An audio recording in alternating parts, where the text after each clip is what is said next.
श्लोकों से 18,000 श्लोक व्यास जी ने तैयार किए। भागवत सबसे पहले किसने लिखी, किसने किसको सुनाई, आपको पता है ना? किसने सुनाई? भागवत जी राजा परीक्षित को श्री सुखदेव भगवान ने सुनाई सर्वप्रथम। वैसे तो भगवान नारायण ने ब्रह्मा जी को सुनाई चतुश्लोकी भागवत। भगवान नारायण ने ब्रह्मा जी को, ब्रह्मा जी ने नारद जी को, नारद जी ने व्यास जी को, और व्यास जी ने सुखदेव भगवान को, और सुखदेव जी ने राजा परीक्षित को, और फिर सुखदेव जी से सूत जी ने सुनी तो शानक आदि ऋषियों को सुनाया। ये कथा का अवतरण है। भागवत जी 4 अक्षरों से मिलकर तैयार होती हैं, भागवत। भागवत श्रवण करने से क्या होता है? भाके कहे खुल जात भाग जीवन के, गाके कहे से गुमान मिट जात है, वाके कहे बल बुद्धि बढ़ जात है, ताके कहे तकदीर बदल जात है। जिस भागवत जी का सारे वेद, सारे लोकों में भली भांति विस्तार है, भांति सर्वेषु लोकेषु, भली भांति सभी लोकों में भागवत जी का विस्तार है, जिसका गुणगान नारद जी जैसे महापुरुष करते हैं, जिसमें सभी वेद पुराणों का सर्व वेद इतिहासानाम सारम सारम समुद्रतम, ऐसी भागवत जी हैं। सच्चिदानंद रूपाय विश्वोत्पत्त्यादि हेतवे तापत्रय विनाशाय श्री कृष्णाय वयं नमः। सच्चिद आनंद बराबर सच्चिदानंद। भगवान कैसे हैं? भगवान भागवत जी में ये विस्तार है कि भगवान कैसे हैं। मैया, ओ पंचायती मैया, देख लो, मेरी माँ, पंचायत ना करना मेरी माँ, ध्यान देना। भागवत में सच्चित आनंद का वर्णन व्यास जी कर रहे हैं। भगवान कैसे हैं? आप में से कितने लोगों ने भगवान को देखा है अपनी आंखों से? आपने भगवान जी को देखा है?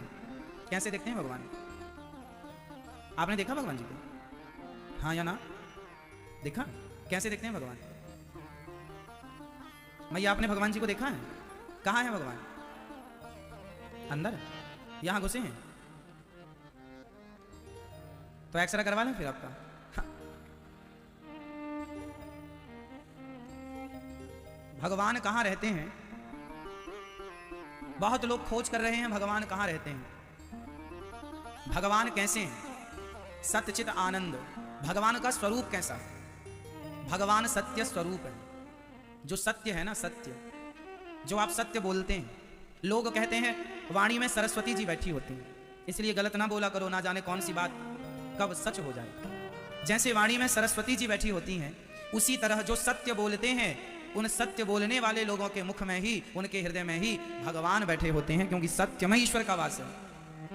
अब आप देखो कि दिन भर आप झूठ बोलें और कहें कि भाई भगवान नहीं दिखते, तो भगवान झूठ में तो होती नहीं है।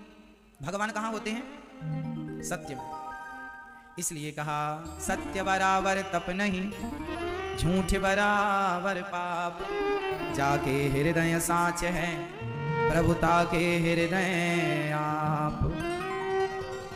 सत्य से बड़ा कोई तप नहीं है, झूठ से बड़ा कोई पाप नहीं है, और जाके हृदय साच है, जिसके हृदय में सत्य है उन्हीं के हृदय में भगवान है। जो सत्य नहीं बोलते, जो झूठे लोग होते हैं, उनके हृदय में भगवान का कोई काम नहीं है ना। इसलिए भगवान को सत्य कहा जाए। भगवान का एक नाम है सत्य। भगवान कहाँ रहते हैं? सत्य में। आपके घर कोई ना कोई रास्ता तो जाता होगा। आप कहाँ रहते हैं? सबके घर का कोई ना कोई एड्रेस होता है। हम वहां रहते हैं, फलानी गली से टर्न लीजिएगा, सीधा आइएगा, फिर लेफ्ट हो जाइएगा, हमारा घर है। ये आपका पता। आपका घर कोई ना कोई गली में तो होगा, कोई ना कोई रास्ता तो आपके घर में जाता ही होगा, क्योंकि बिना रास्ते के हम घर पहुंच ही नहीं सकते।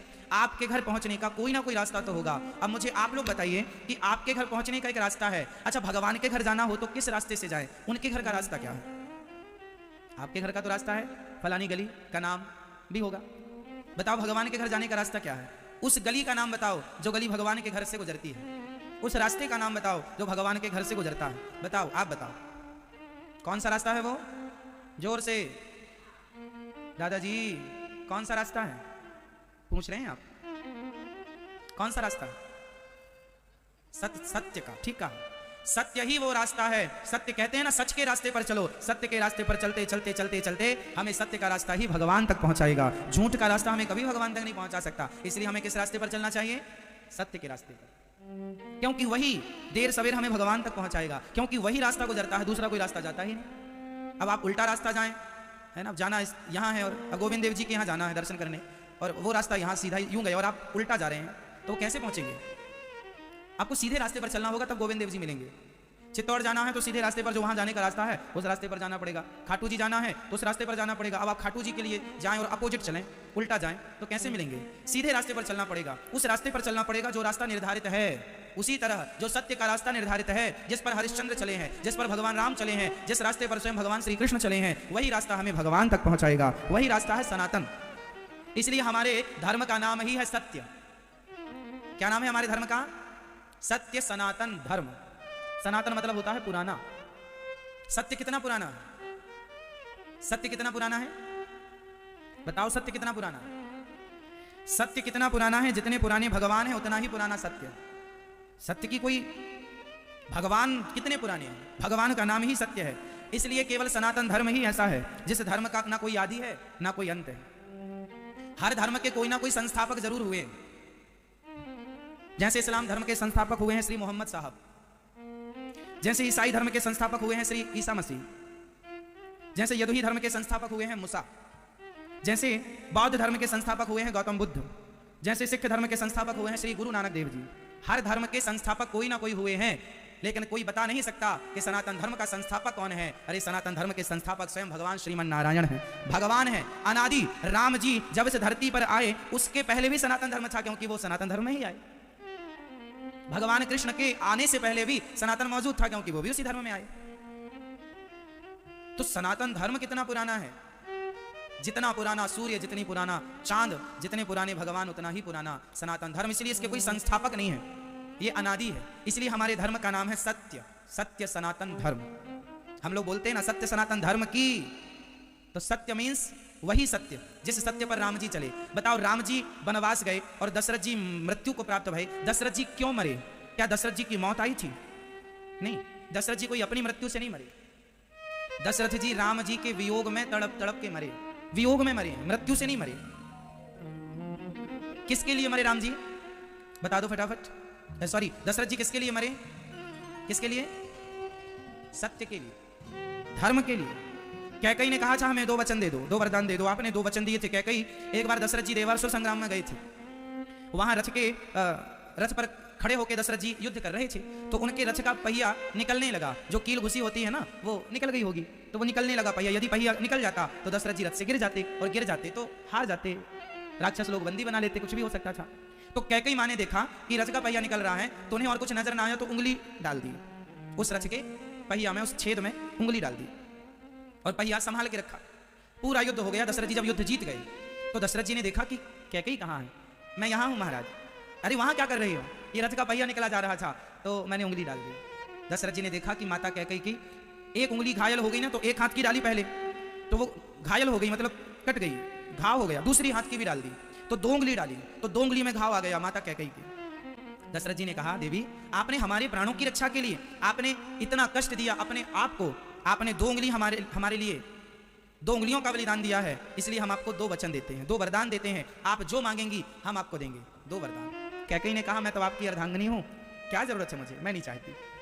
नहीं मांग लो ना, जब आवश्यक लगेगा, जरूरत लगेगी, मांग लूंगी। वो उस समय की बात, कैकई ने आज कई साल बाद वह 2 वरदान का प्रयोग किया। वो उधार थे दशरथ जी के द्वारा दिए गए। कैकई ने आज मांगा कि पहला वरदान हमें भरत जी को राजा बनाओ और राम जी को 14 साल के लिए वनवास भेजो। दशरथ जी कहते हैं, कैकई यदि राम वनवास चले गए तो मैं मर जाऊंगा। हाँ मर जाओ, क्या फर्क पड़ता है? आप ही तो कहते हैं कि रघुकुल रीति सदा चली आई, प्राण जाए पर वचन न जाए, और आप ही आज हमें मौत की धमकी दे रहे हैं कि हम मर जाएंगे। दशरथ जी समझ गए कि कैकई अब मानने वाली नहीं है। अच्छा, दशरथ जी चाहते तो कैकई से कह सकते थे कि मैं तुम्हें ये 2 वरदान नहीं दूंगा, कुछ और मांग लो, तो कैकई मां क्या कर लेती? भाई आप भी तो पत्नियां हैं, आप भी अपने पति से क्या क्या ना मांगती हो, क्या क्या लाके देता है, हर बात थोड़ी मानता है। तो दशरथ जी को भी क्या जरूरत थी मानने की? कौन मानता है पत्नी की बात? भाई कितनी बात मानी जाती है? आप लोग इतनी पत्नियां यहां बैठी हैं, बताओ किस किस की कितनी बात मानी जाती है? ज्यादा जिद करने पर आपको डांट दिया जाता, चुप रहो। दशरथ जी भी डांट देते, चुप रहो, क्या मजाल माता कैकई कुछ बोल दे। परंतु दशरथ जी ने कैकई की बात मानी किस लिए? क्योंकि वो सत्यवादी राजा थे, उन्होंने कह दिया था कि मैं तुम्हें 2 वरदान दूंगा। अब उस 2 वरदान में तुम मेरी गर्दन भी मांग लोगी तो देना पड़ेगा, क्योंकि मैंने तुम्हें वचन दिया। तो वही है कि प्राण जाए पर वचन न जाए। हमारा सनातन धर्म सत्य की नींव पर टिका हुआ है। इस धरती पर जब तक सत्य रहेगा तब तक सनातन धर्म रहेगा, ये समझ लीजिएगा। आज लोग कहते हैं कि सनातन धर्म हिंदू लोग कम होते जा रहे हैं। इसका रीजन जानते हैं? कारण क्या है? इसका कारण यह है कि धरती से सत्य धीरे धीरे सिमटता जा रहा है। कलयुग है ना, सत्य कम है, सत्य कम है, इसलिए सनातन कम हो रहा है। क्योंकि सत्य ही तो सनातन है, सत्य ही तो हिंदू है। सत्य की मात्रा कम है आज, इसलिए हिंदुओं की मात्रा कम हो रही है। झूठ बढ़ता चला जा रहा है, इसलिए झूठे लोगों की जनसंख्या भी बढ़ती चली जा रही है। सत्य कम होता चला जा रहा है। सत्य, इसलिए आपसे निवेदन करता हूं कि प्राण चले जाएं पर आप और हम उस धर्म से हैं जहां मरना स्वीकार है पर सत्य छोड़ना स्वीकार। हम किस धर्म से आते हैं? हम उस धर्म से आते हैं जिस धर्म में मरना स्वीकार है पर सत्य को छोड़ना स्वीकार नहीं। इसलिए सत्यम ब्रूयात प्रियम ब्रूयात। माता कैकेयी के 2 वरदान दशरथ जी ने दिए, भले प्राण चले गए, भले उनके प्राणों से प्रिय राम जी वनवास चले गए, पर सत्य को नहीं छोड़ा। तो आप क्या नहीं छोड़ेंगे मेरी मां? आप में से कितने लोग सत्य बोलते हैं रोज के? कभी कभी हमें क्या बोलना चाहिए? सत्य बोलना चाहिए।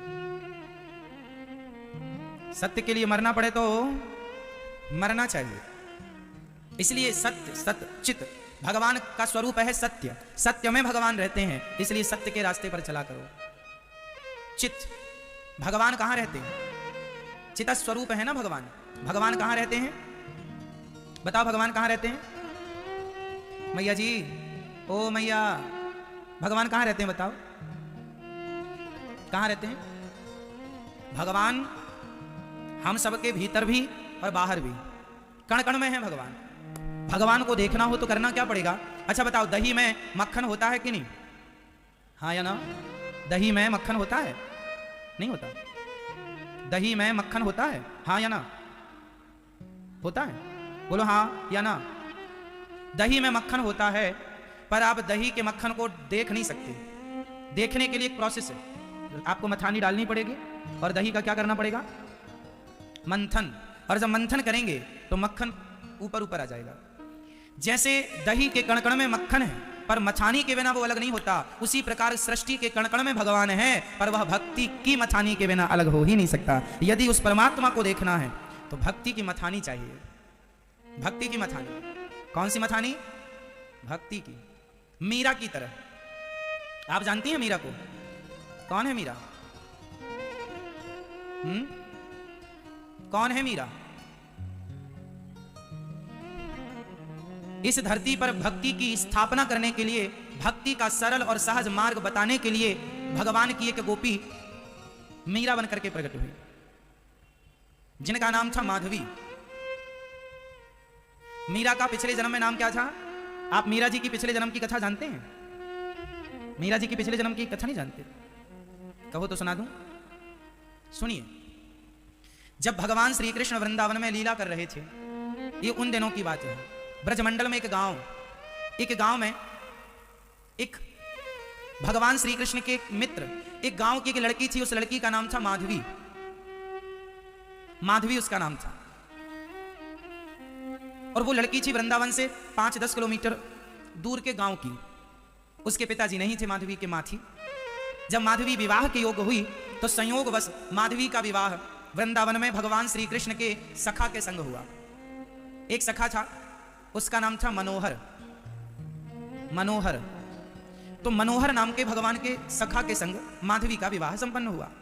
जब माधवी विदा होने लगी तो उसकी मां ने कहा, सुन बेटी, मैंने सुना है वृंदावन में कोई कन्हैया नाम का लड़का, कोई कन्हैया नाम का नटकर बच्चा, मैंने सुना है जो उसे देख लेता है दीवाना हो जाता है। अच्छा, माधवी बहुत सुंदर थी। तो मां ने अपनी बेटी को कहा, सुन बेटी, तेरा पति जो मनोहर है अब वही तेरा पति है। एक काम करना, तू भूल से उस नटखट कृष्ण को मत देख लेना। यदि तूने देख लिया, कहीं तेरा भी मन उसमें चला गया तो तेरा पातिव्रत धर्म बिगड़ जाएगा। भाई, पतिव्रता नारी का यही लक्षण है कि अपने पति के सिवा वह पराये पुरुष को ना देखे। तो मां का समझाना ठीक भी है कि भाई क्यों देखना। अच्छा, उनकी मां को यह पता नहीं था कि ये जो नटखट कन्हैया है ये भगवान है। वह कन्हैया को सामान्य पुरुष मान रही थी कि होगा कोई सुंदर जिसके पीछे गोपियां पागल हैं। मैया, ओ मेरी माँ, मोबाइल चला रही हो? हाँ, मोबाइल चला लो मेरी माँ। चला लिया आपने, अब सुना दें? तो सुनो, लड़की आई, माधवी विदा होके आई, मनोहर बारात लेकर गए, विदा होकर आई, डोली पर बैठी। उसी समय माधवी का आना हुआ डोली पर वृंदावन, और उसी समय भगवान श्री कृष्ण का गैया लेके आना हुआ। शाम की बेला थी, भगवान गाय चराते आ रहे। दूर से, अरे मनोहर, अरे तैने शादी कर ली, दारी के मौको बतायो ना है, तैने विवाह कर लियो? अरे कन्हैया तो का बताऊं, मैया ने आनंद फानंद में बड़ी जल्दी शादी कराई दी। अच्छा यो तो बता, भाभी कैसी है, वाको मुखड़ो तो दिखाई दे। हाँ हाँ लाला, तेरे ताई कछु मनाही छोड़ी है, यो रही डोली, जाए के देख ले, तू तो सबको देवर है, जा। अब भगवान जाने लगे तो माधवी के पति मनोहर ने कह दिया अपनी पत्नी से, सुनो, हमारा बचपन का मित्र हमारा कन्हैया आ रहा है तुम्हें मिलने, तुमसे बात करने, तुम्हें देखने। तो माधवी को याद आ गया कि मेरी माँ ने कहा था कि कन्हैया बड़ा नटखट, उसे देखना नहीं है। तो माधवी ने अपना घूंघट लंबा कर लिया और आंखें की पलकें झुका ली। कन्हैया आए और पालकी का कपड़ा हटाया और ऐसे करके, भाभी कैसी हो? अब भाभी तो देखे ही ना बोले ही ना। कन्हैया बोले, भाभी मुंह तो दिखाओ, हम देवर हैं आपके। अब भाभी काय को मुंह दिखाए, माँ ने पढ़ा लिखा के भेजा था। अब बार बार भगवान, एक बार देख तो लो भाभी, एक बार सखी देखो तो सही, नेक्स्ट सखी देख तो सही। अब सखी काय को देखे? तो भगवान ने कहा, अच्छा ठीक है, आज तुम हमें अपना मुंह नहीं दिखा रही हो, अब जब तक तुम नहीं देखना चाहोगी ना, तब तक हम अपना मुंह तुम्हें नहीं दिखाएंगे। ये कहकर भगवान चले गए। अब भगवान गए, अब दुल्हन ससुराल मतलब वृंदावन आई, घर में स्वागत सम्मान हुआ। भगवान ग्वाल वालों के संग माखन चुराने तो जाया ही करते थे, तो चले। आज संयोग से माधवी के घर माखन चोरी करने गए, और जब माखन चुराने गए तो खबर आई कि कन्हैया माखन चुराने आ रहे हैं। माधवी ने तुरंत सिर ढक लिया, मुंह ढक लिया, भगवान छींके पर चढ़े और माखन निकाल के सबको खवाया। पर माधवी, बाकी सखियां तो टुकुर टुकुर देख देख के हंस रही हैं। सास भी कहे, अरे माधवी का कमरे में घुसी है, कन्हैया ऐसी चोरी करे, हम तो सब वाकू देखवे की ताई माखन नीचे लटका में, ताकि चोरी करवे के बहाने आए और हम लाला को देखें, तू भी देख ले एक बार। सास कह रही है, कन्हैया को देख तो सही, कितना सुंदर है। माधवी ने तब भी ना देखा, तब भी नहीं देखा। बार बार मौके आए देखने के, पर श्याम सुंदर को देखा ही नहीं। किसने? माधवी ने। चलो समय गुजरता गया, हम डूब जाएंगे। तब भगवान ने एक उंगली से जब गिरिराज जी को उठाया, भगवान ने एक उंगली से जब गिरिराज जी उठाए तो सारे ग्वाल वाल उस गिरिराज जी की तलहटी पर उठाने से नीचे गड्ढा हो गया, उस गड्ढे पर सारे ग्वाल वाल आए, सब आए। तो माधवी भी आई, वो कहां जाए भाई, डूब रहा है ब्रजमंडल। सब अपनी गैया, बछड़े, बहू, बेटी सबको लेके आए। तो मनोहर भी आया अपनी दुल्हन और अपनी मां को लेकर, वो भी नीचे तलहटी पर गिरिराज जी की छांव में। भगवान ने उठा रखा था और एक हाथ से सुंदर सी बांसुरी बजा रहे थे श्याम सुंदर। जब वह बांसुरी का सुर माधवी के कान में पहली बार पड़ा, तब मन उस बांसुरी की धुन को सुनने के लिए दौड़ पड़ी। माधवी, ये बांसुरी इतनी सुंदर कौन?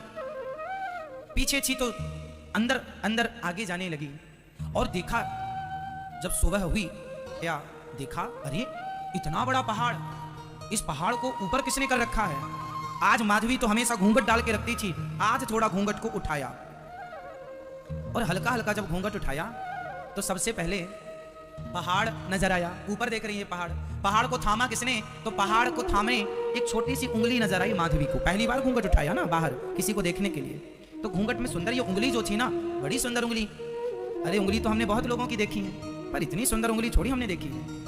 अब उंगली के नीचे ये हाथ देखा, नजरें धीरे धीरे नीचे की तरफ आ रही हैं, और जब नजरें मुख में आई, उस श्याम सुंदर को पंख मुकुट पर लगा हुआ है, अधरों पर बांसुरी रखी हुई है। वाह! उस माधवी ने जो श्याम सुंदर को देखा, वो समझ गई मेरी माँ ने मुझे ठग लिया। माँ, तूने कौन सा मुझे घटिया पाठ पढ़ा दिया कि तू श्याम सुंदर को देखना मत। अरे इतने दिन बिना देखे, इस सूरत को बिना देखे मैंने गुजार दिया। ये कोई इंसान थोड़ी है, ये भगवान है माँ, भगवान है। दौड़ कर आज लाज शर्म छोड़कर गई और चरणों में गिरी ही थी कि भगवान ने माधवी से कहा, भाभी क्या हुआ? सखी क्या हुआ? सखी कुछ बोल ना पाई। इंद्र आए, भगवान ने गिरिराज जी को रखा, वो लीला पूरी हुई। और कुछ दिन बाद ही भगवान वृंदावन छोड़कर सदा सदा के लिए चले गए। बस वो गिरिराज जी के समय ही देखा था, वो फर्स्ट था और आखिरी था। फिर भगवान चले गए।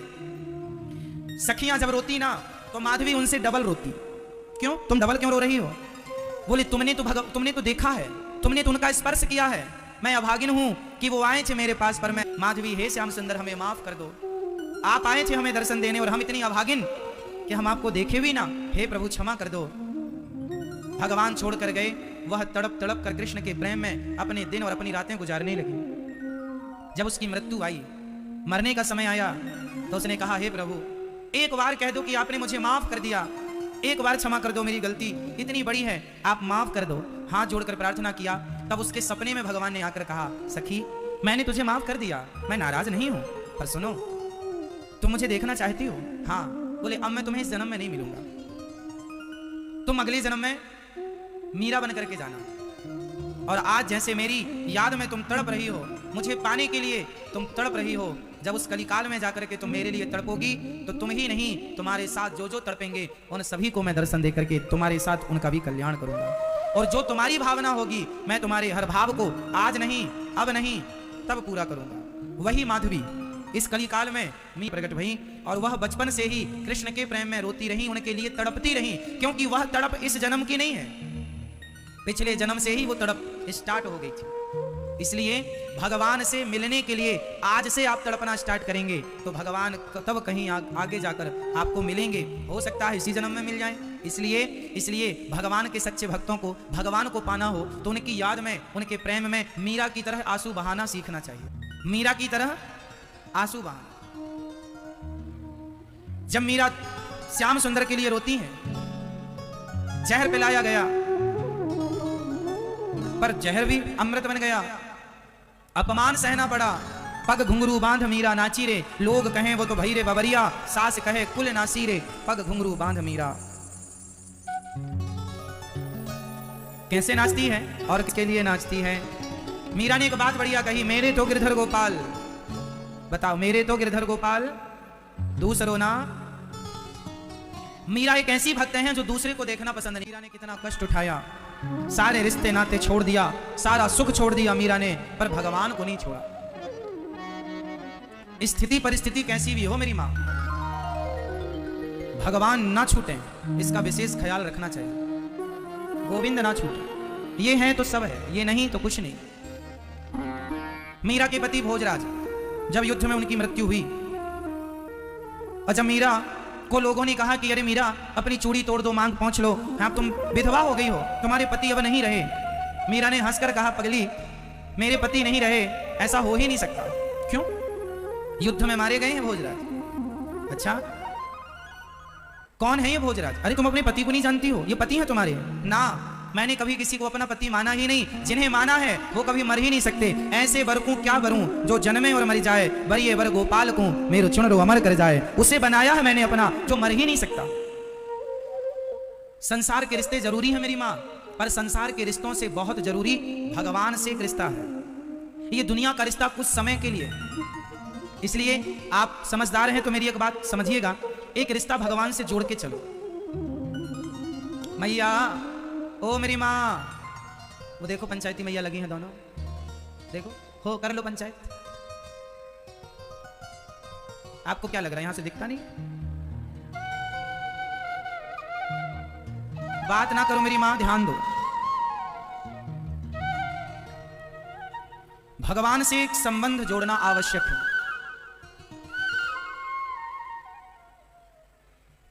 मीरा की तरह भगवान सब में है, सतचित आनंद। भगवान आनंद के सागर हैं। यदि आनंद चाहते हैं तो जगत से नाता तोड़कर भगवान जगन्नाथ जी से नाता जोड़िए, आनंद मिलता है। सच्चा सुख केवल भगवान तुम्हारे चरणों में। सुख चाहिए तो भगवान से नाता जोड़ लीजिएगा।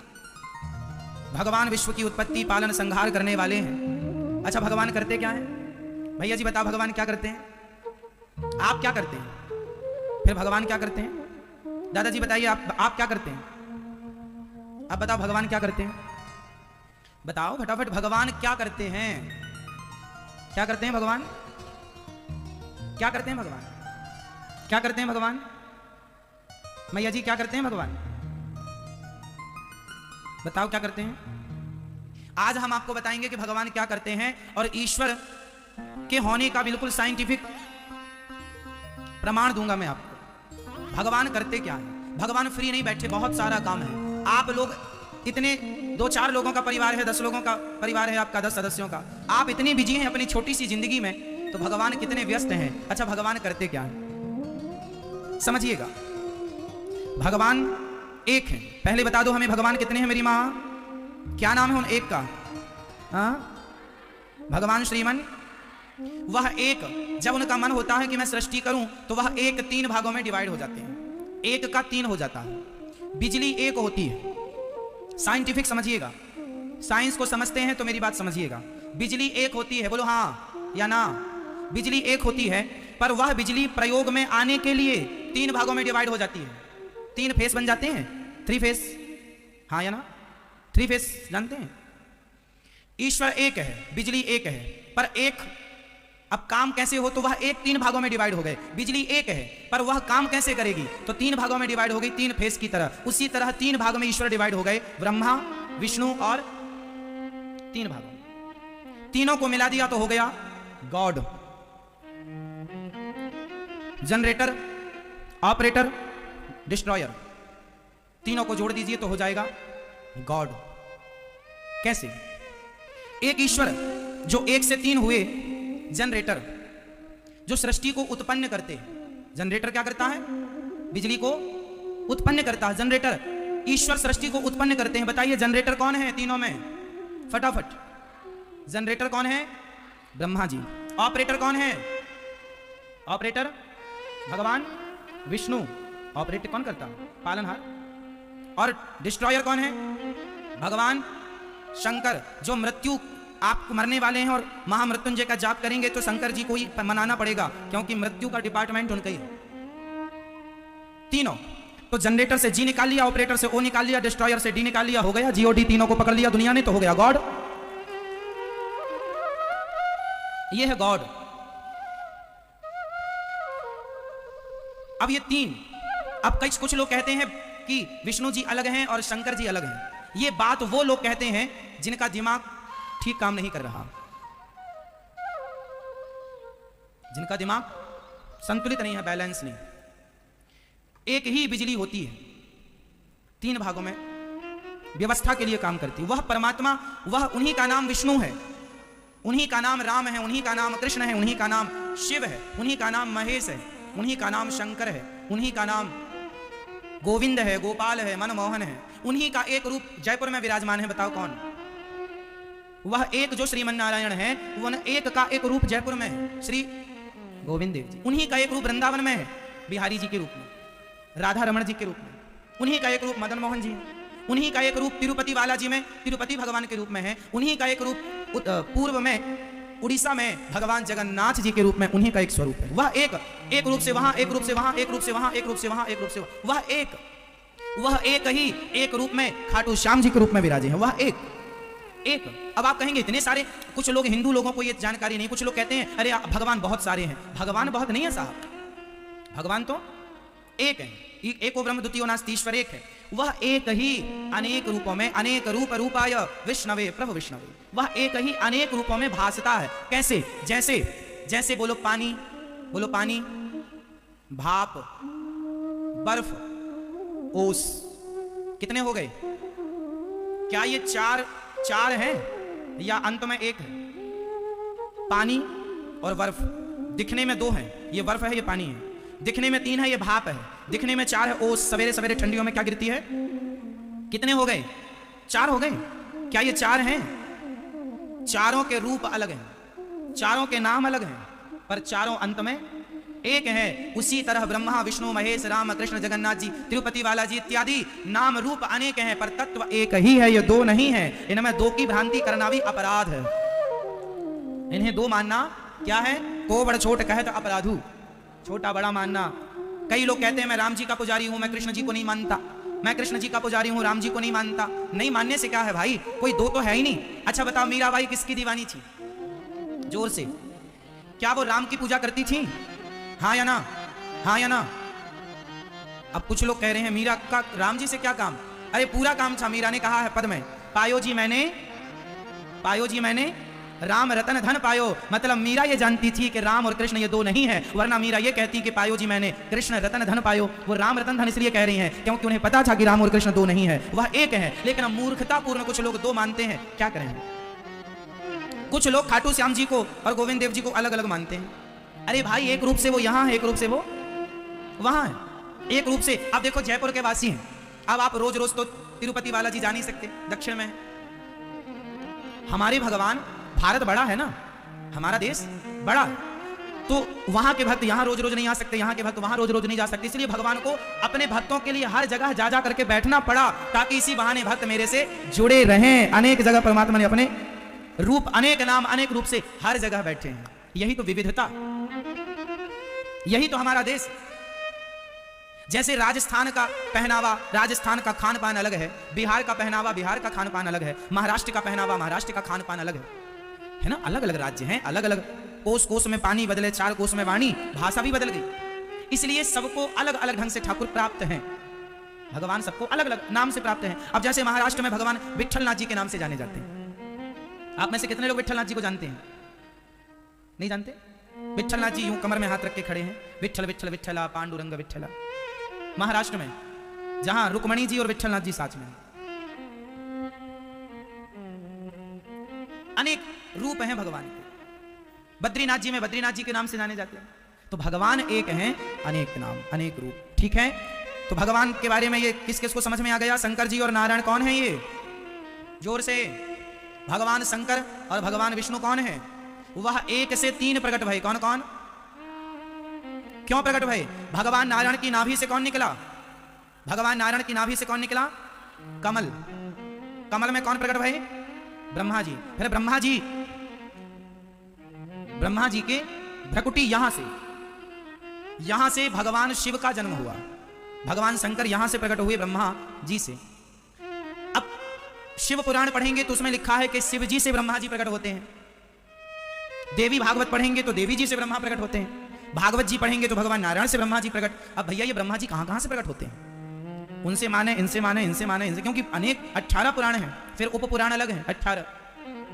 तो इतने, फिर ये कंफ्यूजन कहां से है? ये कंफ्यूजन कैसे मिटेगा? तो आज मैं आपको ये सारा कंफ्यूजन मिटा देता हूं कि देखो, भगवान ने अनेक अनेक कल्पों में काम किया। आप जानते हैं 7 दिन का क्या होता है? सप्ताह। 30 दिन का क्या होता है? और 12 महीने का क्या होता है? साल। 6 महीने का उत्तरायण होता है और 6 महीने का दक्षिणायन। ये पता है आप लोगों को? सूर्य उत्तरायण और सूर्य दक्षिणायन। समझ रहे हैं मेरी मां? इतना समझते हैं? जब सूर्य दक्षिणायन होता है तब देवताओं की क्या होती है? दिन या रात? देवताओं की रात्रि होती है दक्षिणायन में, और सूर्य उत्तरायण होते हैं तो देवताओं का दिन। दीपावली के बाद एकादशी आती है, जैसे हम लोग देव उठनी एकादशी कहते हैं। उस दिन से देवता सुबह जागते हैं, देवताओं का वो दिन है। दक्षिण में जब आते हैं देवताओं की, तो देवताओं का 6 महीने का, हमारा 6 महीना और देवताओं की 1 रात। हमारा 6 महीना और देवताओं का 1 दिन। मतलब हमारा 1 साल होता है तब देवताओं का 1 दिन होता है। हमारा जब 1 साल होता है तब देवताओं का, जोर से, 1 दिन। ये किसकी गणना है? ये देवताओं की। अब चलो हम ब्रह्मा जी का हिसाब लगा लेते हैं। ब्रह्मा जी कौन है? ब्रह्मा जी कंफर्म नहीं है। आपको पता है ब्रह्मा जी की सीट बदलती है। आने वाले समय में ब्रह्मा जी कौन बनेगा आपको पता है? हनुमान जी ब्रह्मा जी बनने जा रहे हैं आगे। ब्रह्मा जी 100 साल के होते हैं, पर ब्रह्मा जी का 100 साल बहुत बड़ा। ब्रह्मा जी का 1 दिन कितना बड़ा होता है? मैं 1 दिन की गणित बताऊंगा, फिर आप सारे साल समझ लेना। ब्रह्मा जी 1 दिन के कितने बड़े होते हैं समझिएगा। ब्रह्मा जी के 1 दिन को कल्प कहते हैं। फिर से बोल दो, ब्रह्मा जी के 1 दिन को क्या कहते हैं? क्या कहते हैं भैया? बोल दो। हाँ, कल्प। क्या कहते हैं? ब्रह्मा जी का 1 दिन कितना बड़ा होता है? अब समझो, जब 1000 बार सतयुग, त्रेता, द्वापर, कलयुग, सतयुग, त्रेता, द्वापर, कलयुग, जब ये चारों युग 1000 बार चक्कर लगा लेते हैं तब ब्रह्मा जी का 1 दिन होता है। क्या होता है? ब्रह्मा जी का, ऐसे ब्रह्मा जी की 100 साल की आयु है, जिसमें अभी 50 पार कर गए ब्रह्मा जी। ये कौन सा मनवंतर चल रहा है? ये वैवस्वत मनवंतर चल रहा है। अष्टाविंशति तमे कलयुगे कली प्रथम चरणे जम्बुद्वीपे। ये कलयुग का कली प्रथम चरण चल रहा है। कलयुगे कली प्रथम चरणे। ये श्वेत 12 कल्प चल रहा है। और इस कल्प का, यह श्वेत 12 कल्प का, वैवस्वत मनवंतर का यह 28वां कलयुग चल रहा है। कौन सा कलयुग चल रहा है? 28वां कलयुग। तो इस प्रकार ब्रह्मा जी जब 100 साल के होते हैं तो ब्रह्मा जी रिटायर हो जाते हैं, फिर उस पद में दूसरे जाकर बैठते। अभी हनुमान जी बैठेंगे, इसलिए हनुमान जी से दोस्ती बना के रखना। जब ये ब्रह्मा जी बनेंगे तो अपने को भी भगवान का ग्वाल वाल तो बना ही देंगे, कुछ ना कुछ तो बना ही देंगे। अच्छा, ऐसे ही इंद्र का भी पद बदल जाता है। इंद्र भी, राजा बलि अभी पाताल के राजा हैं, राजा बलि आगामी मनवंतर में क्या बनेंगे? इंद्र। क्या बनेंगे मेरी मां? इंद्र। आगे इंद्र कौन बनेगा? राजा बलि। अभी कौन है? इंद्र, पुरंदन नाम के राजा अभी इंद्र की गद्दी संभाले। तो ये हिसाब किताब आपको समझना पड़ेगा। ये सनातन है, हमारा जो सनातन धर्म है ना मेरी माँ। देखो, जिस दिन से सृष्टि उत्पन्न हुई थी उस दिन से आज तक का इतिहास हम हिंदुओं के पास मौजूद है, लिखित में, वेद पुराणों के रूप में। अन्य में किसी का, अब आप लोग साइंस जानते हैं, मोहनजोदड़ो हड़प्पा संस्कृति के आगे कोई नहीं जानता इतिहास क्या है। साइंस मोहनजोदड़ो हड़प्पा संस्कृति ही तो जानती है, इससे आगे क्या है साइंस के पास। जबकि हमारे पास क्या है? मोहनजोदड़ो हड़प्पा संस्कृति कितनी पुरानी है? लगभग 2000 साल पुरानी। हम लोगों ने यही तो पढ़ा है ना, आप लोगों ने भी पढ़ा हो। कितने लोगों ने मोहनजोदड़ो हड़प्पा संस्कृति पढ़ी है? 8वीं 9वीं की क्लास में या 10वीं 12वीं, जब भी आपने पढ़ा है ना। कितने साल पुराना इतिहास है ये? 1800। फिर भी मैं इसे 2000 लेके चलता हूँ। 2000 साल पुराना है मोहनजोदड़ो हड़प्पा संस्कृति। इसके पहले का कोई इतिहास साइंस के पास लिखित में मौजूद नहीं। अब हमारा तो सुनो, हमारे पास, आपके पास 2000 साल पुराना इतिहास, उससे पहले कुछ नहीं है साइंस के पास। अब हिंदुओं के पास, हमारे पास 5500 साल पुरानी द्वारिका। जब भगवान कृष्ण द्वारिका से गए तो पानी में डुबा कर गए। ये बात भागवत जी में लिखी है ऐसा नहीं, वैज्ञानिकों ने खोज की पानी के अंदर, तो पानी के अंदर एक सुंदर सी द्वारिका प्राप्त हो गई। तो जो लिखा था वो मिल गया, तो 5500 साल पुरानी बात सिद्ध हो गई। बोलो हाँ या ना? लिखित में है। कुरुक्षेत्र में महाभारत हुआ था, आज भी पुरातत्व विभाग को अवशेष मिल रहे हैं। 5500 साल पुरानी बात सिद्ध हो गई। खाटू श्याम जी की कथा कहां से जुड़ी है? कुरुक्षेत्र से। खाटू श्याम जी कौन है? आप में से कितने लोग जानते हैं कौन है? कितने लोग जानते हैं? बाकी लोग नहीं जानते कौन है ये खाटू श्याम जी? 3 बाण से पूरा महाभारत समाप्त करने का काम संकल्प ले रखा था। कौन? बर्बरीक जी ने। 3 बाण से सारा युद्ध समाप्त। भगवान ने कहा, अच्छा यदि इस पीपल के पत्ते पर तुमने 1 बाण से छेद कर दिया तो मैं मान लूंगा कि तुम 3 बाण से पूरा महाभारत जीत लोगे या समाप्त कर दोगे। ठीक है। एक पांव पत्ते के नीचे, पांव के नीचे पत्ता दबा दिया भगवान ने और बाण चलाया। श्री बर्बरीक जी ने चलाया बाण, 1 बाण से सारे पत्तों में छेद हो गया। आश्चर्य मानेंगे आप लोग कि हरियाणा में आज भी कुरुक्षेत्र के पास वह गांव आज भी है और वह पीपल का पेड़ आज भी है, जिसके आज भी उस पीपल के हर पत्ते पर आज भी छेद हैं। मतलब जब नया पीपल का नया पत्ता निकलता है उसमें आज भी छेद है। आज भी आप जाकर देख सकते हैं, आज भी। ये बात कितनी पुरानी है? 5000 साल पुरानी लगभग। भगवान ने तुरंत सिर काट दिया बर्बरीक जी का, सिर काटा। अच्छा, यहां एक मैं आपसे सवाल कर लूं। अच्छा बताइए, भगवान ने बर्बरीक जी का सिर काट दिया तो क्या भगवान ने बर्बरीक जी के साथ सही किया कि गलत किया? आपके हिसाब से भगवान ने सही किया कि गलत किया? भाई, किसी का आपने सिर इसलिए काट लिया कि आप बहुत बड़े बलवान हैं, आप 3 बाण से पूरा युद्ध जीत लेंगे, तो आपका सिर काट दिया गया। तो भगवान ने सिर काट के सही किया भगवान श्री कृष्ण ने या गलत किया? जोर से सही किया। क्या सही था इसमें? सही किया। चलो मैं मान गया, मैं भी अभी कहूंगा कि सही किया, पर इस सही को सिद्ध करना पड़ेगा। कैसे सही है? इस सही को सिद्ध करना पड़ेगा। कैसे सिद्ध करेंगे आप? चलो हम बता दें आपको। ऐसे सिद्ध होगा कि भगवान ने कहा था कि तुम किसके पक्ष से युद्ध करोगे? बर्बरीक जी ने कहा जो हारेगा मैं उसके पक्ष से युद्ध करूंगा। तो भगवान को पता था कि कौरव हारेंगे, और कौरव हारेंगे तो यह कौरवों के पक्ष से युद्ध करेगा। और कौरवों के पक्ष में यदि इतना बड़ा योद्धा खड़ा हो जाएगा तो कौरवों की शक्ति बढ़ जाएगी। और ये कौरव वही लोग हैं जो भरी सभा में एक नारी का अपमान करते हैं कपड़े उतार कर। तो ऐसे दुष्टों की सेना में ये जाकर उनका बल बढ़ाएं, इसलिए भगवान ने ना चाह करके भी सिर काट दिया। और सिर काटा। भगवान ने कहा, बर्बरीक बताओ मैं तुम्हारी क्या अभिलाषा पूरी करूं? अच्छा, सिर कटने के बाद कोई जिंदा रहेगा क्या? बोलो। पर भगवान ने बर्बरीक जी को जिंदा रखा ना, क्योंकि भगवान के हाथ में मृत्यु है साहब। भगवान मरे को जिंदा कर सकते हैं। बताइए भगवान श्री कृष्ण ने किस मरे आदमी को जिंदा किया था? बताओ आप, वो कौन है जिसको भगवान ने जिंदा? बताओ। हाँ मैया बताओ मेरी माँ, भगवान श्री कृष्ण ने वो कौन है जिसे मरे हुए को जीवित किया था? चलो भैया बताओ। नहीं, अभिमन्यु को नहीं जिंदा किया था, उनके पुत्र परीक्षित को। हाँ ये ठीक है आपकी बात, गर्भ में रक्षा कीजिए भगवान ने। पर एक और ज्वलंत बात, गुरु जी का पुत्र सांदीपनी उज्जैन में रहते थे। गुरु जी सांदीपनी जी उज्जैन में रहते थे, जहां भगवान श्री कृष्ण पढ़ने गए और 64 दिन में 64 कलाएं सीखी, जहां पर सुदामा जी से भगवान की मित्रता हुई। वहां पर जब पढ़कर भगवान आने लगे तो भगवान ने गुरु जी से कहा, गुरु जी मैं आपको दक्षिणा में क्या दूं? तो गुरु जी ने कहा कि अपनी माँ से पूछ लो। तो गुरु माता से पूछने गए, गुरु माता जी आप बताओ क्या चाहिए? गुरु जी तो कुछ कह नहीं रहे हैं। तो गुरु माता ने कहा, कन्हैया तुम हमें छोड़कर ना जाओ, यही हमारी गुरु दक्षिणा है। भगवान ने कहा, माँ मुझे तो जाना पड़ेगा, कुछ और मांग लो। तो फिर एक काम करो, मेरा बेटा था वो मर गया था, कई साल पहले मर गया था, उसकी बॉडी भी खत्म हो चुकी थी, हड्डियों का भी पता नहीं था, हमें जिंदा करके दो। अब भगवान हो, अब भगवान तो भगवान है, ठीक है चले यमराज के पास, चलो हमारे गुरुजी के बेटा को लाओ। महाराज बेटा की आत्मा तो है, सूक्ष्म शरीर तो है, शरीर का पता नहीं है। भगवान बोले शरीर हम बनाएंगे, लाओ। शरीर आत्मा ली, सूक्ष्म शरीर लिया, और भगवान है वो साहब, भगवान है जो एक उंगली से पहाड़ उठाने की ताकत। उन्हें सामान्य पुरुष ना कहा करो, सामान्य इंसान सामान्य पुरुष मानना भी अपराध है। गुरु जी के मरे हुए पुत्र को शरीर बनाया भगवान ने अपने बल से, और आत्मा डाल दी, जिंदा करके दिया था गुरु जी का बेटा। ऐसे भगवान है, जो भगवान गुरु पुत्र को जीवित कर सकते हैं, वो बर्बरीक जी के कटे हुए सिर को बचाए रखें, इसमें कोई आश्चर्य नहीं। अब भगवान ने कहा, बताओ तुम्हारी क्या इच्छा है? बर्बरीक ने कहा, मैं आपके हाथ से मरना चाहता था, इसलिए मैंने जिद की आपसे, मैं आपके हाथ से मृत्यु चाहता था। भगवान बोले, अब तुम मरोगे नहीं, इच्छा बताओ। बोले, मैं महाभारत देखना चाहता हूं कि इस महाभारत में कौन योद्धा है। एक पर्वत के शिखर पर भगवान ने रख दिया कटा हुआ सिर, और कहा कि अब तुम्हें दर्द नहीं होगा, पीड़ा नहीं होगी, कोई कष्ट नहीं होगा। रखा, 18 दिन तक खूब युद्ध हुआ। युद्ध पूरा हुआ, पांडव जीत गए। कुछ दिन के बाद भगवान बर्बरीक जी से मिलने गए पांडवों को लेकर। भगवान ने एक बर्बरीक जी से कहा, भैया बताओ कि महाभारत में तुमने सबसे बड़ा योद्धा किसे माना है, किसे आप बड़ा योद्धा मानते हैं? अर्जुन को लगा अपना ही नाम आएगा, गांडीवधारी। भीम भैया बोले, हमारा गदा काम कर गया है।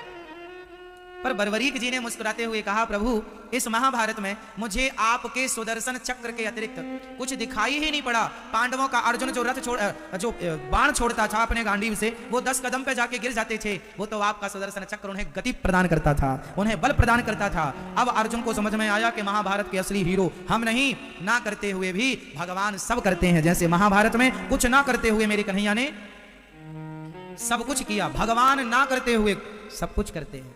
तो बर्बरीक जी से कहा, अब तुम्हारी इच्छा बताओ। प्रभु बस आपका दर्शन हो गया, कोई कामना नहीं। भगवान बोले, सुनो तुम निर्दोष हो, तुमने कोई अपराध तो किया नहीं, मैं तुम्हें मृत्यु दंड किसका दूं?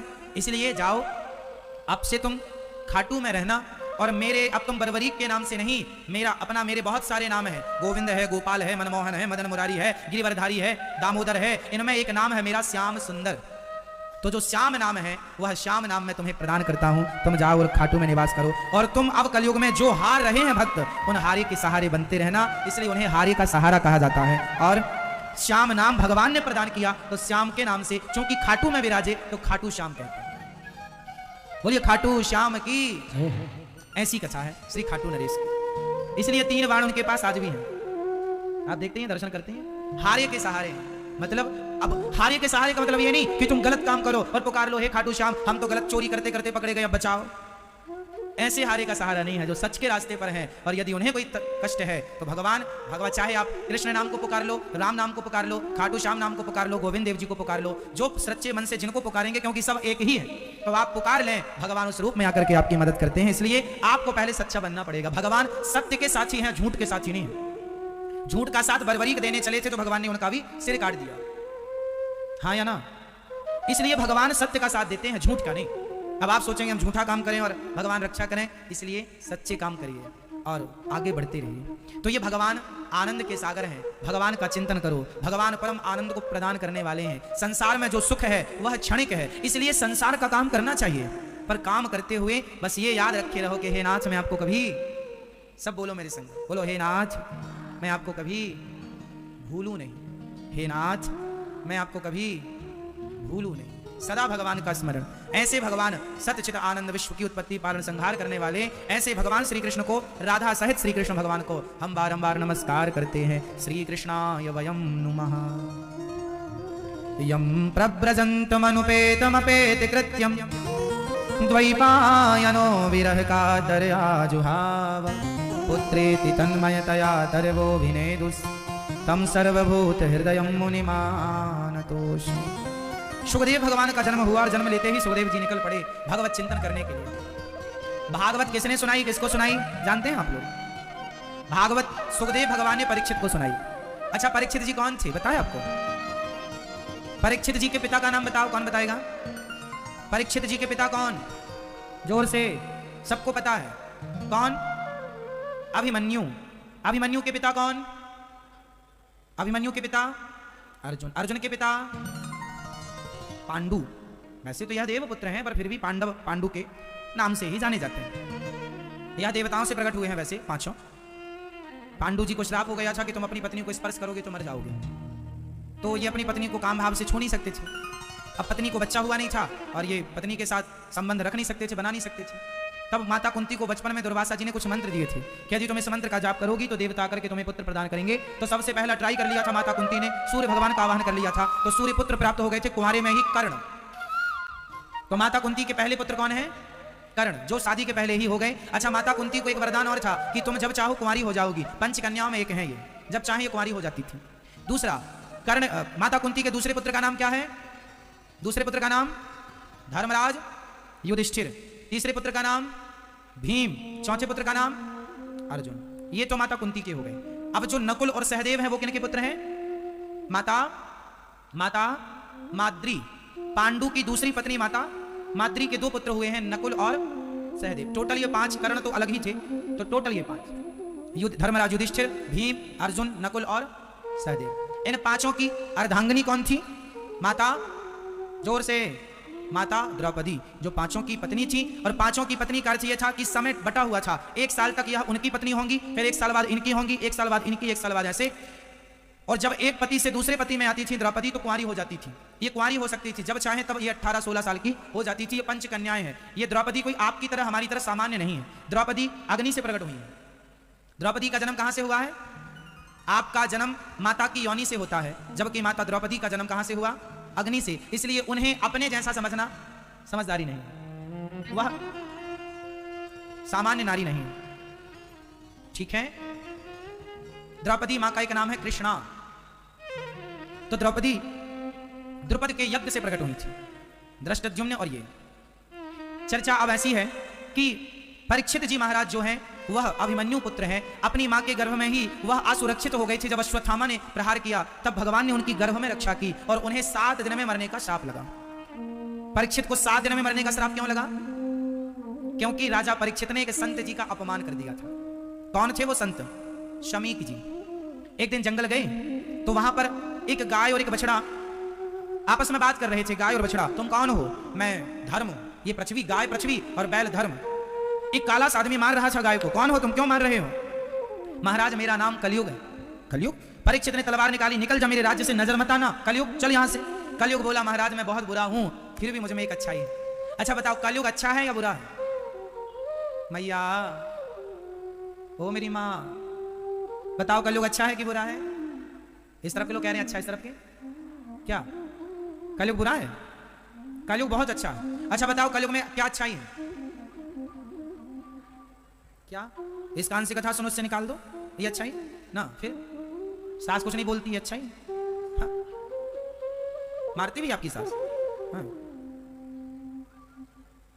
कलयुग में सबसे अच्छी बात यह है कि कलयुग में कितना भी बड़ा पापी हो, केवल भगवान का नाम बड़ी श्रद्धा से कोई जप ले तो सतयुग त्रेता द्वापर में जो गति यज्ञ जप तप करने से मिलती थी, कलयुग में वही गति कृते अध्यायते विष्णुम त्रेतायाम यजतो मखई द्वापरे परिचर्यायाम कलौ केशव कीर्तनात्। कलयुग में कलयुग केवल नाम आधारा, सुमरि सुमरि नर उतरहि पारा। केवल भगवान के नाम से लोग भवसागर से पार जा सकते हैं। इसलिए कहता हूं कि काम करते रहा करो और नाम, काम करते रहो, नाम जपते रहो, मन से गोविंद गोपाल गाते चलो। याद आवेगी उसको कभी ना कभी, मेरी विनती सुनेगा कभी ना कभी।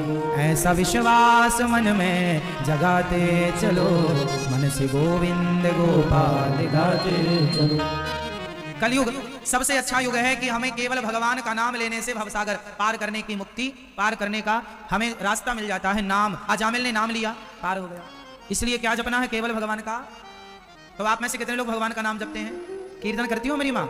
सवेरे सवेरे प्रभात फेरी लगाया करो आप लोग। आप लगाते हैं प्रभात फेरी? क्यों? अब दाढ़ी वाड़ी पक गई है साहब, अब प्रभात फेरी शुरू करो। फसल पक गई है, दाढ़ी मूछें पक गई मतलब क्या है? अभी देखो धान पक गई, कटने लगी, गेहूं पक जाएगी, कट जाएगी। ये बाल पक गए कि नहीं? बाल बाल पक जाए समझ लो खेती पक गई, फसल पक गई। ये फसल है ईश्वर की, हम तुम फसल ही तो है भगवान की। पक गए, अब कटने का समय है। तो राम नाम जितना गा सको, कृष्ण नाम जितना बोल सको भैया लो। अच्छा मीराबाई पग घुंघरू बांध मीरा नाची रे। मुझे ये बताओ कि मीरा पाँव में घुंघरू बांध के गली गली क्यों? वो तो गली गली हरि गुण गाने लगी। ये बताओ ये मीराबाई गली गली काहे घूमती थी? आप बताओ, मीराबाई गली गली क्यों घूमती थी? आप बताओ भैया, कालाकोट बताओ, बताओ मीराबाई गली गली क्यों घूमती थी? क्यों? आप बताओ। हाँ गली गली कीर्तन करते क्यों घूमती थी? वही तो हम पूछ रहे हैं। अरे कमरे में बैठ के कीर्तन कर लेती, अपने घर में कीर्तन कर। गली गली का मतलब क्या है? इसलिए कि मीराबाई कहती हैं कि मैं कमरे में बैठ के भगवान का नाम जपूंगी तो मेरा कल्याण होगा, पर गली गली से भगवान का नाम बोलती हुई मैं निकलूंगी तो जो जो सुनेंगे उनका भी कल्याण होगा। इसलिए वो तो गली गली हरि गुण गाने लगी। इसलिए प्रभात फेरी किया करो, गली गली भगवान का नाम होगा, जो सुनेंगे उनका कल्याण होगा। अरे भगवान के नाम कितनी महिमा है। यहाँ चींटी ईटी होंगी ना, कॉकरोच, चींटी, चूहा, मच्छर, मक्खी, इन सबके कानों में यदि भगवान नाम की ध्वनि चली जाए, अरे कुछ तो सुनते ही होंगे मच्छर मक्खी वगैरह, यदि भगवान का नाम सुन लेना धोखे से तो उन योनियों से उनकी भी सरगति हो जाती है। इतनी महिमा है इस नाम की, हम क्या बताएं आपको। नाम की बड़ी महिमा है। इसलिए खूब श्रद्धा से भगवान का प्रेम पूर्वक श्रद्धा से खूब नाम जपा करो, खूब नाम लिया करो। कलयुग केवल नाम आधारा, सुमरि सुमरि नर उतरहि।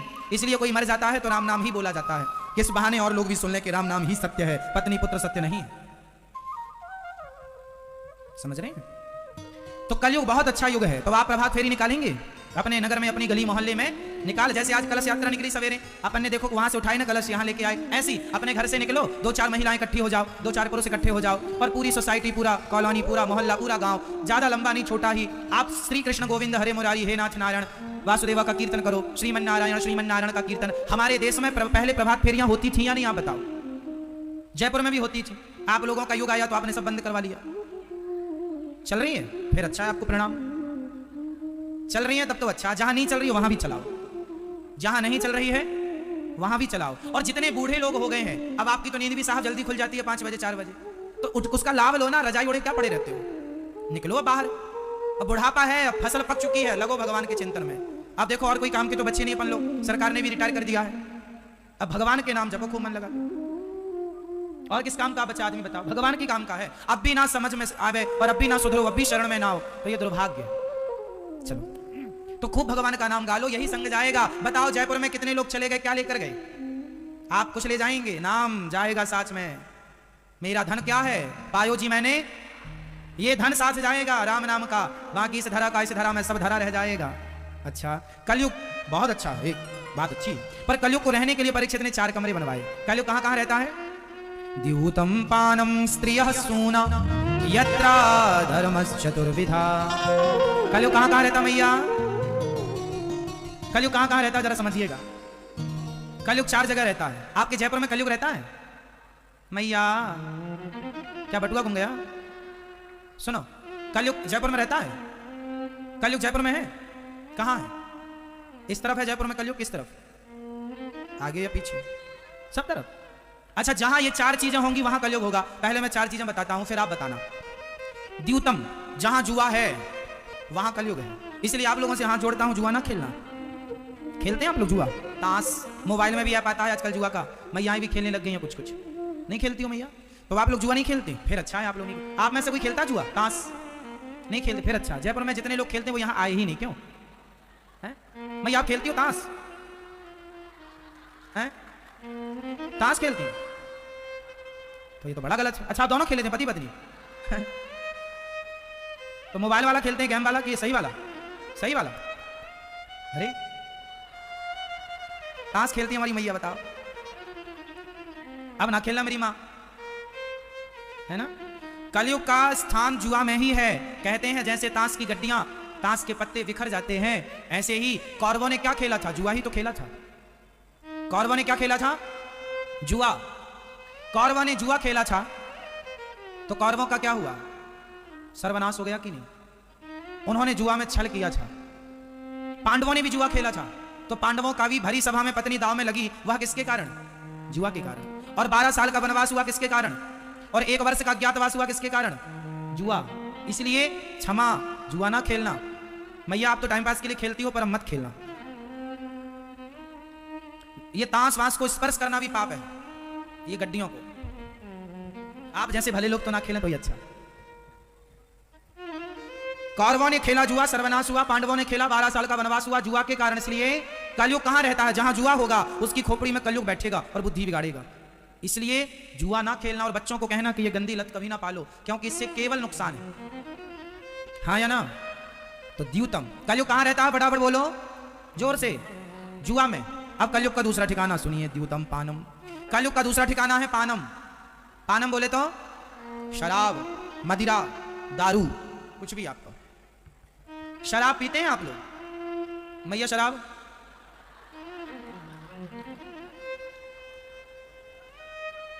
आप पीते हो शराब? दादाजी आप मैया आप शराब नहीं? कलयुग का दूसरा ठिकाना शराब में है, इसलिए शराब मत पीजिएगा। एक सज्जन मेरे पास आए, बोले महाराज जी आप भी पियो। मैंने कहा क्या ले आया? बोले अभी अभी ताजी निकाली अंगूर की, आप भी पियो। हमने कहा भाई सुन, हम पीते तो हैं पर वो वाली नहीं पीते जो तू पिला रहा है। फिर कौन सी? मैंने कहा तेरी वाली कितनी देर चढ़ती है? बोला 12 घंटे उतारी नहीं उतरेगी। मैंने कहा तेरी वाली 12 घंटे में उतर जाएगी और अपनी वाली एक बार चढ़ गई ठिकाने से तो 7 जन्म तक ना उतरेगी। बोले कौन सी है? मैंने कहा जाम पर जाम पीने से क्या फायदा, रात बीती उतर जाएगी। हरि नाम का जाम पी ले बंदे, तेरी जिंदगी सुधर जाएगी। राम नाम का प्याला पी लो। कौन सा प्याला पीना है? मैया जा रही हो मेरी माँ? क्यों बुरा मान गई आप क्या? अच्छा हमने शराब का कह दिया इसलिए? अच्छा तो फिर आना जल्दी, टाटा, खुश रहो। द्यूतम पानम। कलयुग का दूसरा ठिकाना क्या है मेरी माँ? शराब। इसलिए आप लोग शराब नहीं पिएंगे। शराब पीने से आज नहीं कल, कल नहीं परसों बुद्धि बिगड़ेगी और जिसकी बुद्धि बिगड़ी उसका विनाश। इसलिए शराब नहीं पीना चाहिए। कितने लोग नहीं पीते और कितने लोग नहीं पिएंगे? हाथ उठा के बता दो। जो नहीं पीते वो हाथ उठाओ और जो नहीं पिएंगे आगे वो हाथ उठाएंगे। मतलब आप में से कोई नहीं पीता। ये भैया पीते हैं शराब क्या? पीते हो? पीते हैं ये? नहीं? अच्छा पीते हैं, चलो बात कर लेते हैं। सुनो, कुछ दोस्त लोग ऐसे होते हैं जैसे आप लोग बैठे हैं, कुछ लोग कहते हैं महाराज जी हम पीते नहीं हैं, कभी कभी दोस्ती यारी में पी लेते हैं, दोस्तों के साथ पी लेते हैं। अच्छा एक बात बताओ मुझे, सवाल आपसे मतलब उन्हीं भैया से सवाल आपसे ये है, आप कभी कभी शराब दोस्ती में पी लेते हैं ना? वैसे तो नहीं पीते आप? चलो सवाल उत्तर दीजिएगा। सुनो, होता क्या है कि हम कहते हैं हम शराब पीते नहीं हैं पर कभी कभी दोस्ती यारी में पी लेते हैं। अब ये बताओ कि जो लोग आपको शराब पिलाएं, जो आपको शराब पीने के लिए फोर्स करें, क्या वो आपके दोस्त हो सकते हैं? अरे दोस्त वो होता है जो अपने दोस्त को बुरे रास्ते से निकालकर सही रास्ते पर ले आए, जो अपने दोस्त को बुरे रास्ते पर ले जाए, गांजा पिलाए, शराब पिलाए, चरस खिलाए, अफीम खिलाए, वो दोस्त नहीं है, दोस्त के रूप में दुश्मन है। पहचानो ऐसे दुश्मनों को। बताओ मुझे, आपको शराब पिलाने वाला आपका दोस्त है या दुश्मन है? आप मेरे पास आएंगे, मेरे साथ उठेंगे बैठेंगे, तो क्या मैं आपको शराब पिलाना सिखाऊंगा? अरे मैं आपको आपके हाथ में माला पकड़ा दूंगा और मैं कहूंगा चलो भगवान का चिंतन करना स्टार्ट करो, सही रास्ते पर आओ। मेरी संगति करोगे तो सही रास्ते पर आओगे। और आप सब जितनी मेरी माँ बैठी हैं अपने बेटों को समझाना कि बेटा जो तुम्हें शराब पिलाए, गांजा पिलाए, सिगरेट पिलाए, उल्टे काम कराए, वो दोस्त नहीं है। वो दोस्त के रूप में तुम्हारा सबसे बड़ा कौन है? ऐसे दुश्मनों से बचो मेरी माँ, मेरे भाई, मेरे दोस्तों। शराब ना पिया करो। दोस्ती यारी में एक शराबी जो होता है वह 4 को शराबी बना देता है। यदि एक बिगड़ा इंसान 4 को बिगाड़ सकता है तो आप जैसे सुधरे लोग एक सुधरा 4 को सुधार क्यों नहीं सकता? कसम खा लो कि अच्छा बन के औरों को अच्छा बनाएंगे, ना कि बिगड़ के औरों को बिगाड़ेंगे। क्या सही है, बिगड़ कर बिगाड़ना या सुधर कर सुधारना? बोल दो मेरी माँ। सुधर कर। तो शराब नहीं पिएंगे भैया, नहीं पिएंगे। हम आप पे विश्वास कर लें? तोड़ेंगे तो नहीं? नहीं तोड़ेंगे, मुझे विश्वास। अब हमारी दोस्ती जो जो करेगा वो गलत रास्ते से ना निकल आए तो कहना, इसलिए दोस्त बनाना है, ये दास अनिरुद्ध को दोस्त बना लो अपना। हम आपके बनने को तैयार हैं। अरे ऐसी दोस्ती करने से क्या लाभ जो आपको गलत रास्ते पर ले जाए? क्यों मेरी मां सही है? तो द्यूतम पानम। कलयुग कहां रहता है? शराब में। जहां शराब वहां कलयुग भ्रष्ट कर देता है बुद्धि। जुआ, शराब, द्यूतम पानम, स्त्रियां। कलयुग का तीसरा ठिकाना क्या है? स्त्रियां। चरित्रहीनता। जो स्त्री चरित्र से गिर गई, जो पुरुष चरित्र से गिर गया, जो अपने पति के सिवा किसी और को, जो अपनी पत्नी के सिवा किसी और को देखने लगा, उसकी बुद्धि में कलयुग सवार हो जाता है और उसकी बुद्धि भ्रष्ट कर देता है। इसलिए मर जाना सही है पर चरित्रहीन होकर जिंदा रहना सही नहीं है। इसलिए चरित्र ना जाए। रावण का सर्वनाश क्यों हुआ था? क्योंकि रावण के अंदर से क्या चला गया? उसका कैरेक्टर, उसका चरित्र चला गया। पराई नारी को उठाकर ले आया, बस सर्वनाश की उल्टी गिनती चालू हो गई। इसलिए पर नारी पैनी छुरी, तीन तरफ से खाए, धन हरे, यौवन हरे और घोर नरक ले जाए। पराई नारी से बच लो और पराई पुरुष से बच लो। आप अपने जीवन में जैसे हैं वैसे ठाकुर जी आपको स्वीकार करेंगे। बस इन चीजों से बच के रहना। रावण का नाश हुआ कि नहीं? रहा न कोकुल रोवनी हारा। रावण जैसों की सत्ता मिट गई जिनकी लंका सोने की थी। अरे रावण के पास देवता हाथ जोड़ के खड़े रहते थे, कर जोरे सुर दिश पे विनीता, भ्रकुटी बिलो कर सकल सभीता। ऐसे रावण का सर्वनाश हो गया पराई नारियों को छूने से। इसलिए आप भी यदि किसी की तरफ देख रहे हैं तो कंट्रोल अपनी आंखों पर, वरना सर्वनाश की तैयारी कर लीजिएगा। द्यूतम पानम स्त्रियः, सोना, सोना मीन्स मांस। आप कितने लोग मांस खाते हैं? अंडा आप खाते हैं? क्या खाना पसंद? अंडा खाते हैं, और मछली, और बकरा, बकरी, और मुर्गी भी, और आदमी नहीं? आदमी नहीं खाते। अच्छा, हम तो सुने थे कि जयपुर में शमशान जो जाता है आप उसके ऊपर टूट पड़ते हैं। नहीं तो मतलब आदमी कब से शुरू करेंगे आप? नहीं, चलो इसलिए जनसंख्या बढ़ रही है कि आप लोग आदमी नहीं खाते। वैसे आप सही करते हैं मांस खा के? आपको अच्छा लगता है? क्या अच्छी लगती है? मुर्गी, मछली भी अच्छी लगती है, दाल रोटी अच्छी नहीं लगती, काजू बादाम अच्छा नहीं लगता, हलवा अच्छा नहीं लगता, फिर तो काहे तुम किसी की जान लेते हो भाई? गलत तो देखो गलत ही रहेगा, हर युग में गलत रहेगा। मछली कितना तड़पती है, उसके अंदर भी प्राण है। जैसे हमें दर्द होता है मुर्गी को दर्द होता है। मुर्गी को मशीन में डालते हैं, बेचारी के पूरे चिथड़े उड़ जाते हैं, उसके पंख नौच लिए जाते हैं। कितना आपको उस मशीन में डाला, कल्पना करो कि जिस मशीन में मुर्गी को डाला जाता है उसमें किसी इंसान को डाला जाए तो क्या होगा? कितना दर्द होता है ना। मछली को, मुर्गी को चीखती है, तड़पती है। बकरे का सिर काट देते हैं। खाने को रोटियां ना हो, अन्न ना हो तो समझ में भी आए कि चलो हमारी मजबूरी है इसलिए खाते हैं। पर हमारे पास तो भगवान ने 56 भोग दे रखे हैं। हम लोगों के पास, भारतीयों के पास जितना खाने को है, दुनिया में किसी देश के पास इतना खाने को नहीं। फिर भी इसलिए गलत काम नहीं करेंगे। भगवान को भोग लगाकर दाल चावल सब्जी रोटी इत्यादि प्रसाद भोग लगाकर प्रसाद ग्रहण करेंगे, ना कि मांस। ठीक है? किसी की हत्या तो नहीं करेंगे। आज से मांस नहीं खाएंगे आप?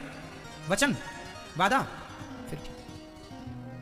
और जो खाते हैं साहब, गलत काम ना करना। एक सज्जन ने हमसे कहा, महाराज जी मांस चाहे आप मुर्गी खाओ चाहे आप चावल गेहूं खाओ, बात एक ही है। मैंने कहा क्यों भाई, एक सी बात कैसे है? बोले कि मुर्गी में भी जान होती है और चने में गेहूं में भी जान होती है। मैंने कहा भाई मुर्गी की जान और गेहूं की जान में अंतर है। बोले क्या अंतर है? मैंने कहा कि मुर्गी के शरीर में हड्डियां होती हैं, मुर्गी में हड्डियां होती हैं, खून होता है, उसकी आंखें होती हैं, वो चीखती है, चिल्लाती है। जबकि गेहूं में ना हड्डियां हैं, ना खून है, ना वो चीखती है, ना चिल्लाती है, ना उसकी आंखें हैं। गेहूं हमारे लिए भगवान ने बनाया है, चावल हमारे लिए भगवान ने बनाया है, उसके प्राण से हमारे प्राणों की रक्षा होती है। लेकिन मुर्गी के प्राणों को हर करके आप अपने प्राण बचाएं, ये सही नहीं है। इसलिए गेहूं की तुलना मुर्गी से नहीं हो सकती। कुछ लोग दलील रखते हैं ना मांस खाने वाले कि भाई प्राण तो सब में होते हैं, जान तो सब में होती है। ऐसा नहीं है, सबकी जान ऐसे नहीं। देखो, सबको एक तराजू में नहीं तौल सकते। सब्जी तौलने की तराजू अलग होती है और सोना तौलने की तराजू अलग होती है। बोलो हाँ या ना? सोनार की तराजू अलग होती है और सब्जी वाले की तराजू, जिस तराजू से आलू तौला जाता है उस तराजू से सोना नहीं तौला जा सकता, और जिस तराजू से सोना तौला जा सकता है उस तराजू से आलू टमाटर नहीं तौला जा सकता। सबकी तराजू अलग अलग है। इसलिए मुर्गी की तराजू और गेहूं अन्न की तराजू अलग अलग है। दोनों को तराजू में नहीं तौल सकते, दोनों के अलग अलग भेद है, दोनों अलग अलग हैं। आप कैसे कह सकते हैं कि गेहूं भी मांसाहार है? भाई गेहूं खाने के लिए बनाया ना ईश्वर ने, उसमें जान, उसमें प्राण है, अंकुरित शक्ति है, पर उस प्राण को, इस प्राण को बचाने के लिए ईश्वर ने डिजाइन किया है। जैसे हमारी गाड़ी का इंजन डीजल खाता है। अब डीजल इसलिए खाता है क्योंकि डीजल में वो ताकत है इंजन चलाने की, तो वो डीजल खाएगा तो इंजन चलने के लिए डीजल खाएगा। उसी प्रकार हमारा डीजल, हमारी जो इंजन बनाया ईश्वर ने, हमारे इंजन के लिए ईश्वर ने दाल चावल सब्जी रोटी का ये डीजल बनाया है, वो हमारे लिए बना है ना। अब आप उसमें मुर्गी डालें, उसमें बकरा खाएं, वो सब गलत है। इसलिए ये 4 स्थान कलयुग के, 5वां स्थान भी है। जो पाप का धन है उसमें कलयुग बैठता है। जो बेईमानी से आप कमाते हैं ना, सोना चांदी हीरा मोती जमीन जायदाद, सब में कलयुग बैठता है। जो मेहनत का धन है उसके हमें धनवान नहीं बनना। ठीक है? तो कलयुग के टोटल कितने स्थान हो गए? कौन कौन से? पहला क्या था? फटाफट रिवीजन कर लो। मैया नींद आए तो बताना, मेरी मां लोरी सुनाएंगे आपको।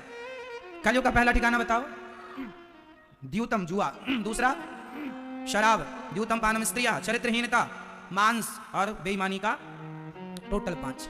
इन 5 जगह पर कलयुग रहता है। इसलिए बेईमानी से बचिएगा, पर नारी से बचिएगा, शराब से बचिएगा, जुआ से बचिएगा, मांस से बचिएगा। इन सब से बच गए तो भगवान आपको जरूर अपने हृदय से लगाएंगे, भगवान जरूर आपको स्वीकार करेंगे। यदि आप इनसे बच गए तब तो आप भगवान की पार्टी के हैं, और यदि आप 5 में से 1 में उलझे हैं तो आप कलयुग की पार्टी के हो गए।